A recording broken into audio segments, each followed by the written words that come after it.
So today we are doing our mass casualty and multiple victim incident drill. This is a combined operation between the Loyola Paramedic Academy and our affiliates with the College of DuPage. We ended up having 4 events, each getting larger in scale as they progressed. It's to help all of us get proficient before we have to start doing this in the real world. We also have representatives from the Cook County Sheriff's Office Dispatch Center and NIPAS police officers training with our paramedics and EMTs. It's a lot of teamwork.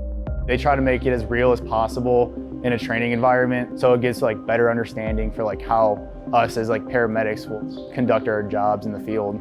We're able to expose the students to stressful situations in a very controlled environment.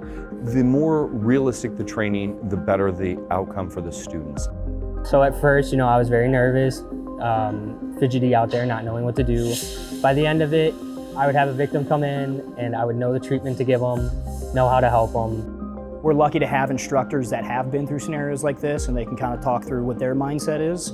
All of those resources, being able to be in the same place at once and running a full-scale drill like this is, I'm not sure how many paramedic programs are able to put something together like this.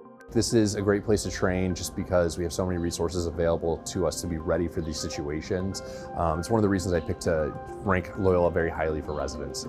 My teachers have been amazing, and it's a hard curriculum, but it'll prepare you for paramedic school.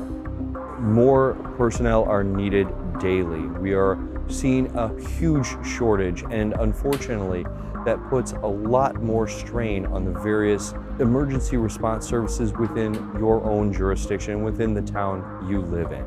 I just think it's incredible that we have this opportunity to do this and that Loyola and College of DuPage make this possible for us.